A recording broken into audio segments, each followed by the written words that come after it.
Hey guys, so tomorrow is Caulfield Guineas Day. So Group 1 racing, Melbourne, we got three Group 1s, feature racing in Sydney as well. So stacks of good racing coming up tomorrow. I have 24 bets across the five different meetings tomorrow. But what I thought today was a good opportunity to do was to break down a common question I get about horse racing when it comes to people asking, like, how do you go find your bets?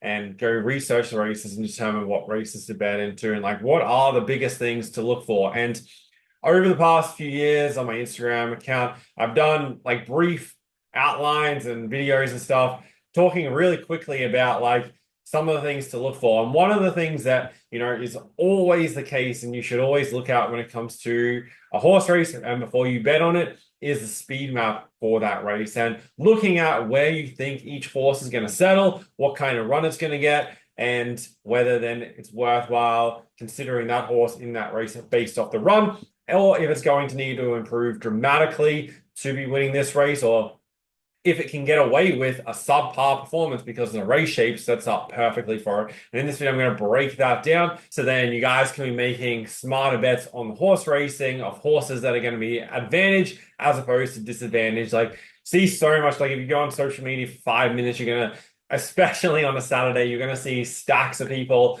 whinging about jockeys and, oh, this horse should have won. It got a bad run. It was caught out three wide. Why couldn't they get cover? I was held up in behind horses.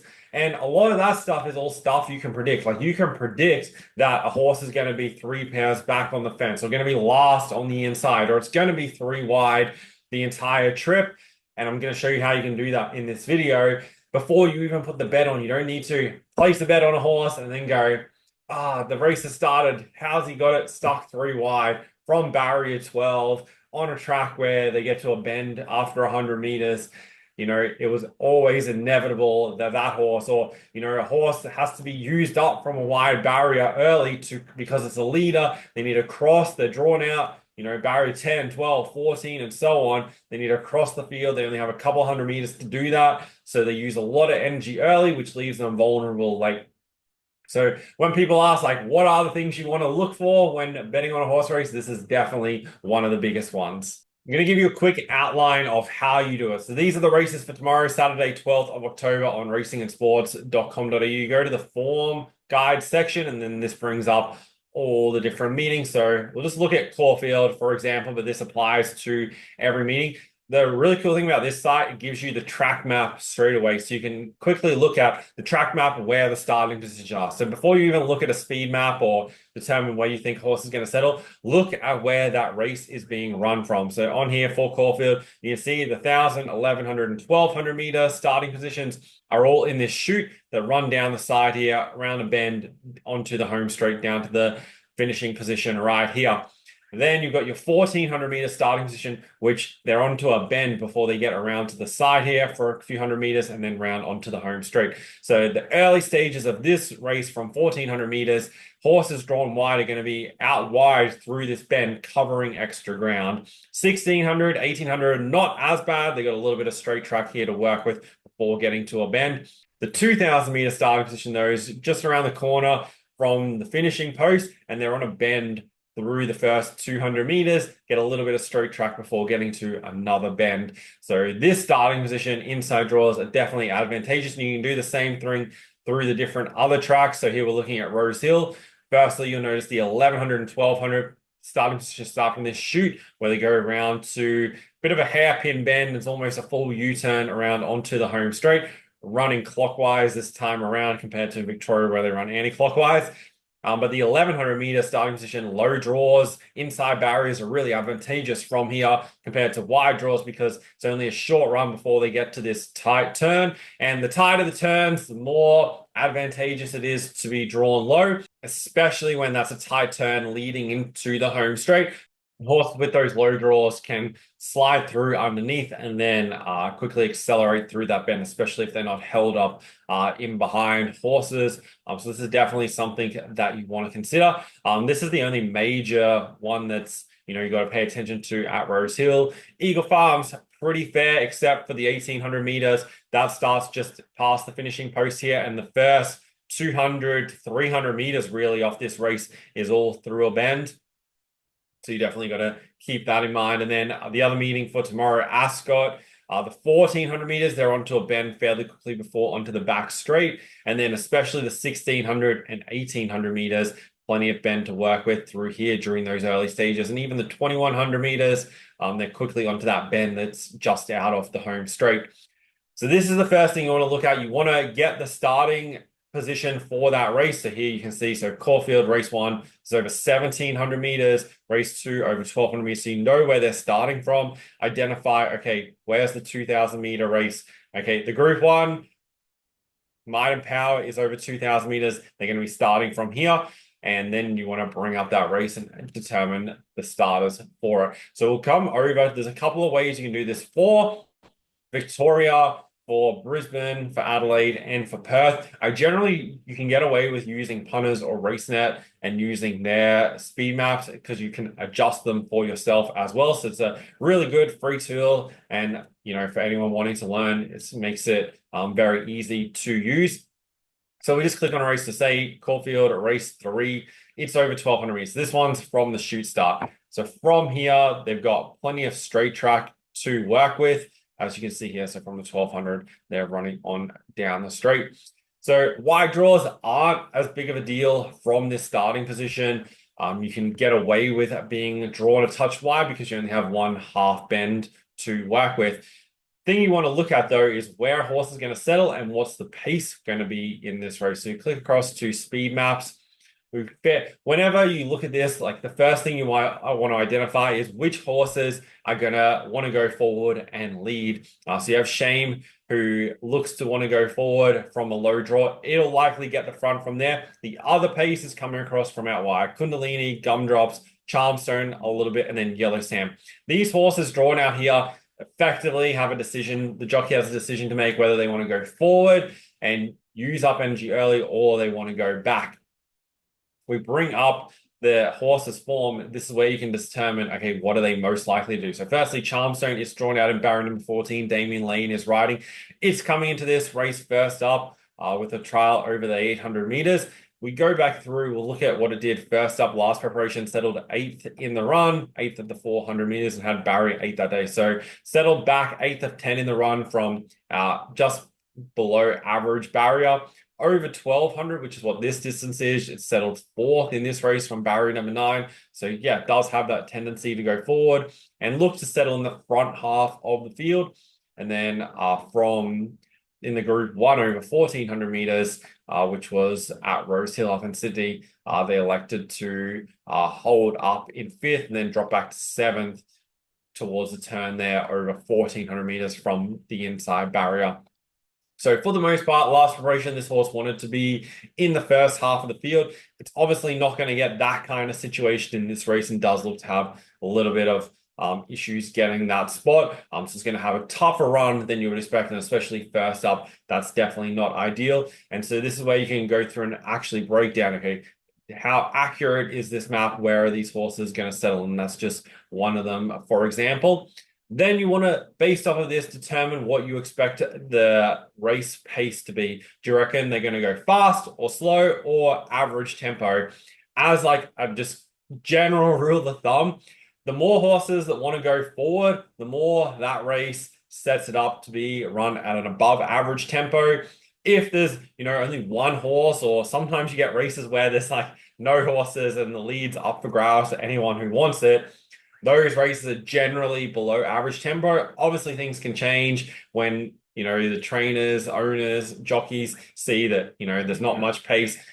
2, 3, or 4 of them might decide, well, we'll be one of those ones that go forward and look to take advantage of that, because generally races that are run at slow tempos set it up for horses on speed. So in the front half of the field, races that are run at fast tempos, obviously shape dependent, track dependent, any bias dependent, generally set it up for horses running on.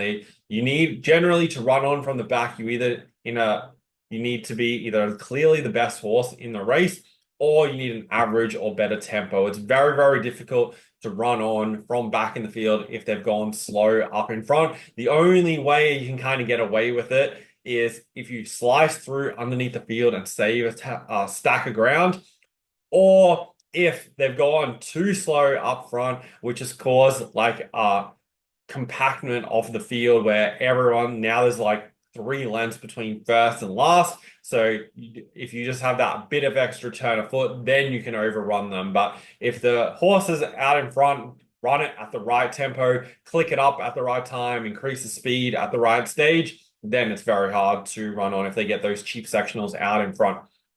But at the end of the day, to probably summarize this, in a nutshell, to make it really, really easy for you guys, is effectively what you're looking for horses are ones that are going to land in a good position without doing a ton of work early. I have a little bit of a rule of that when I see an apprentice on board, I want that horse to be able to land where it wants to land without having to do any work early. I want the race to set up kind of perfect for it, where the apprentice jockey isn't having to work the horse early or restrain it to take it back or try and slot in from a wide barrier. I want it to be able to just jump, but virtually land within the first 50 to 100 meters in the spot that it wants to be, and just them to be able to get the horse into a rhythm. With senior jockeys, I'm okay, especially with the top levels jockeys, to take chances on horses that will need a good ride. But for the most part, I'm looking for horses that are going to map ideally for this race. So me looking at this field for this race, there's currently 14 horses or 15 horses down to run. Let's double check for emergencies in this field. So there's no emergency. So at this stage, there's been one scratching. So we have a 14 horse field set to go. So it's slightly bigger field. Bigger fields tend to lead towards being run at average or better tempos, especially over these sprint distance ranges.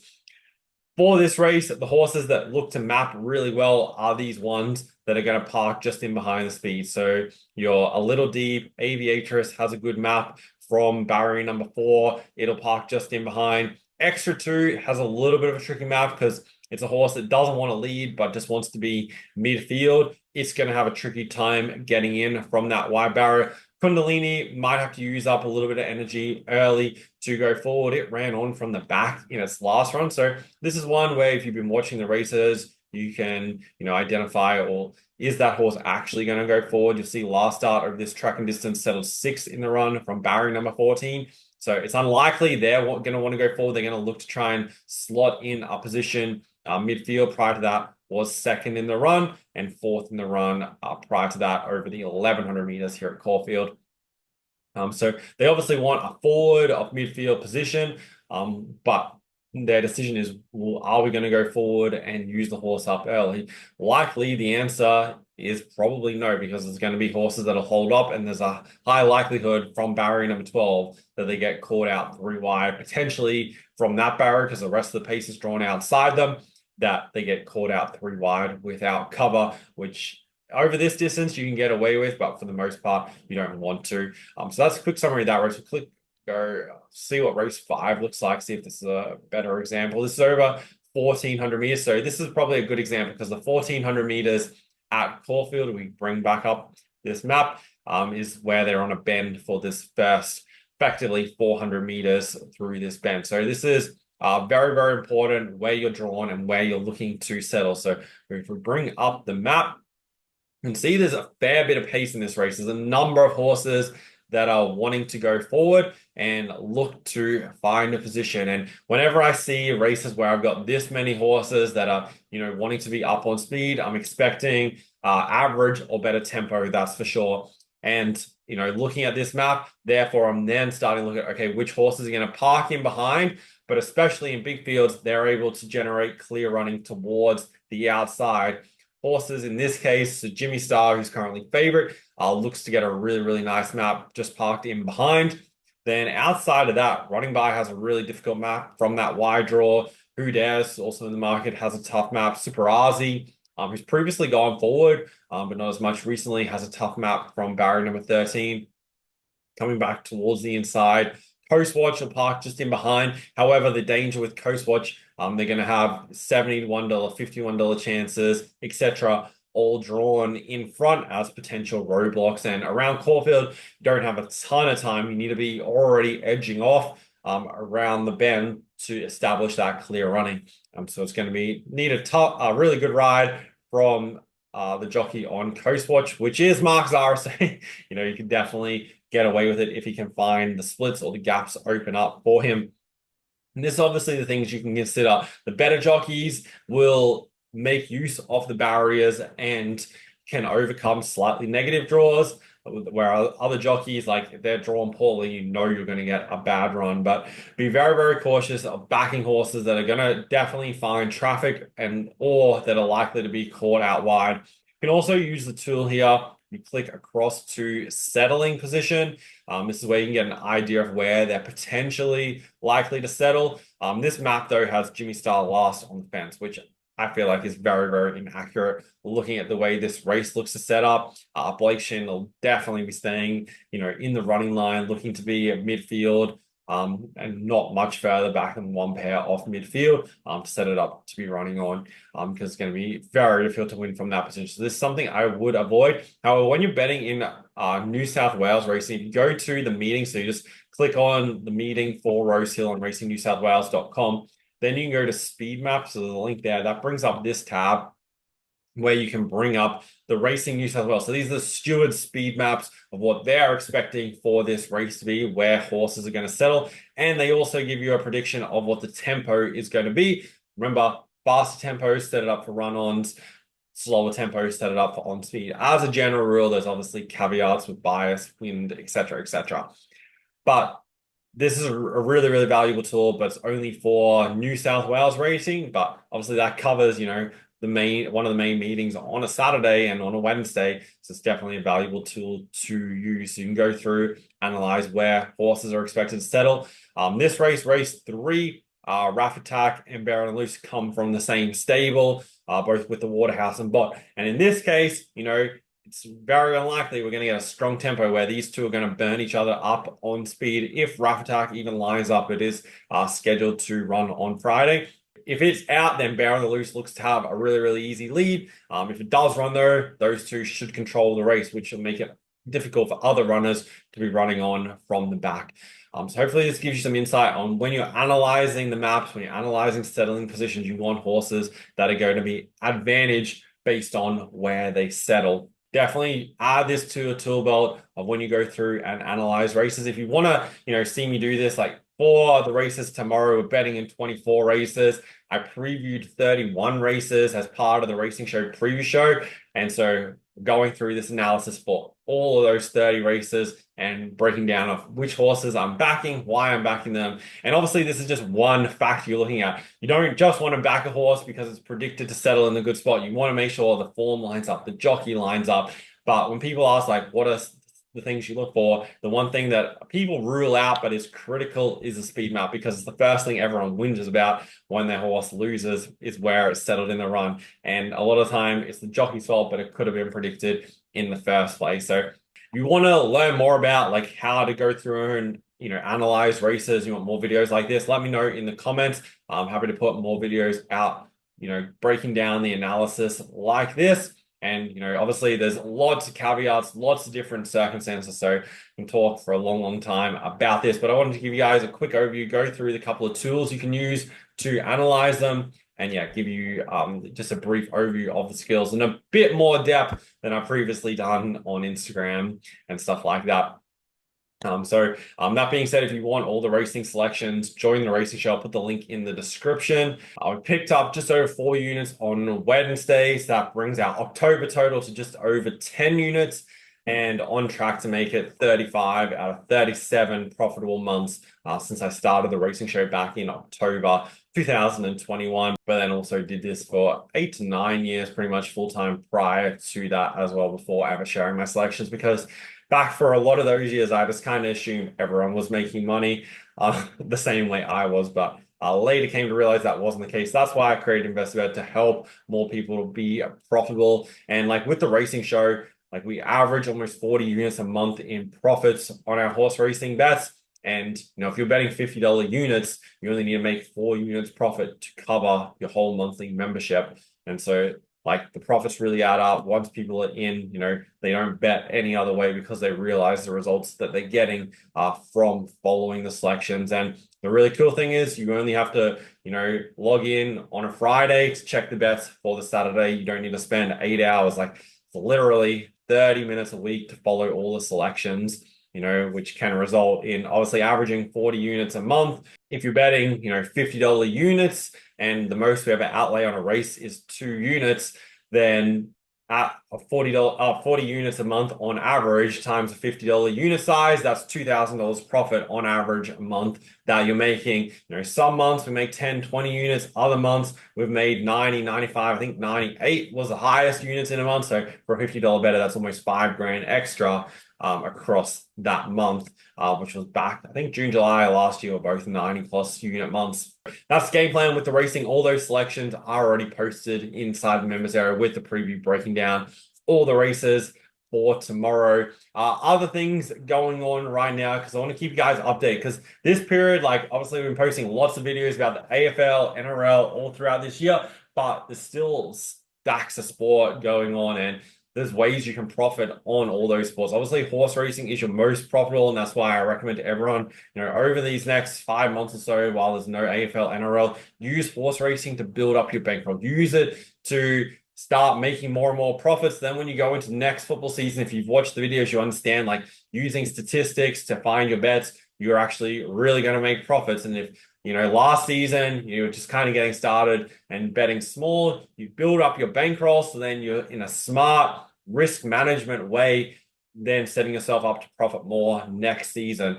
So definitely use the bookies profits to do that. Don't build up your bankroll by adding in your own money. Set yourself a bankroll to get started. It can be $500, it can be $1,000, whatever.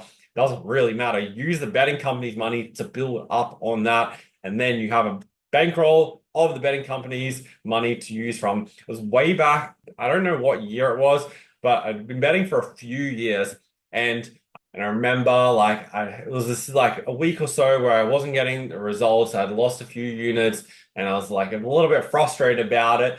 And I remember my partner going like, well, show me like your results, show me what you've done. And then when I went and broke it down, I realized that any of the money that I lost was just coming from the money that I previously won anyway. And that switched my mindset of like, well, hang on, I have this set amount of money right here that I'm using, which is all profits anyway. So I'm literally, all the betting I'm doing forward is just with profits that I've previously made. And if you're smart, like back, a couple of years ago when I first started sharing the strategies with everyone, I used to say to people, build a bankroll of the betting company's money, like put a little bit of your own money in to get it started, build it up. So put 1,000 in, build it up to $5,000, which can be done fairly quickly. And then take your $1,000 out, leaves you with $4,000. Now you have $4,000 of the betting company's money to continue betting with. And if you follow proper bankroll management and only stake at a maximum 3 units or 3% of your bankroll on a single bet, and you put in the research with your bets, like I talk about here with the horse racing, and like I talk about with the AFL and NRL or the baseball or any other sports that you're betting on, you put in the research, you find smart bets to continue investing in, then you're never going to lose that bankroll. And so then for the rest of your life, you bet with the betting company's money. Horse racing is the way you do that. You use sports to supplement that, because then you've got this whole range of things that you're betting on that are bringing you in profit, so you're never reliant on one thing. Right now, we have the MLB going, and with our sports plays, this week we've won. With our sports selections, we've won 18 of the past 24 since Monday. You notice like a majority of the odds are all around at least $1.65 towards that $1.90, $1.95 mark. So during this period has been a really good run. And that's obviously without the AFL and NRL going on, which are the biggest sports. So we're capitalizing on the MLB playoffs, which are going on right now. The NHL season has just gotten underway the past couple of days. So we have the tools for analyzing NHL games. It's exactly what we do with the NRL and NFL. We use the statistics to break it down. Then, of course, the NFL Bet.Finders, probably should have looked it up, but we're on a really good run. I think 11 or 12 of our last 14 NFL bets have won. And, I said if you've been watching the NFL previews over on the US Sports Channel, once we get to week 4, and we bring in all the new data of the current season, that's when things really pick up, because now we have a really good outline on these teams' performances, where their strengths are, where their weaknesses are, and we can really break that down, not only with like the sides and or totals, but also with the player props, because with the NFL, you've got all the different positions to take advantage of, and we can analyze like where team strengths and weaknesses are and look to take advantage of that with, the quarterback passing, with the running back rushing yards or receiving, or wide receivers, tight ends, etc. And there's lots of different angles that you can play based off of that. Then you also, just quickly show you guys the trends of the team performances. So every player and, how many yards they're getting in each of the categories, and, what they're averaging throughout and which milestones are they hitting. So there's lots of tools that you can use to analyze the games, and with these tools, then you will literally make profits betting on whichever sports that you're betting on. So I'll put the links to it. You got the racing show and then the Bet.Finders, which have all the different sports included as well. So yeah, definitely use this period to build up that bankroll as we, look towards next year. And hopefully this video breaking down those speed maps has been really helpful for you guys, and look at your approach for analyzing the races, not just tomorrow and on these races. We can do this week on week, and it'll help you just make smarter bets, and most importantly, find more winning bets that help you profit. So thanks guys for watching, and good luck over the weekend. I'll talk to you soon.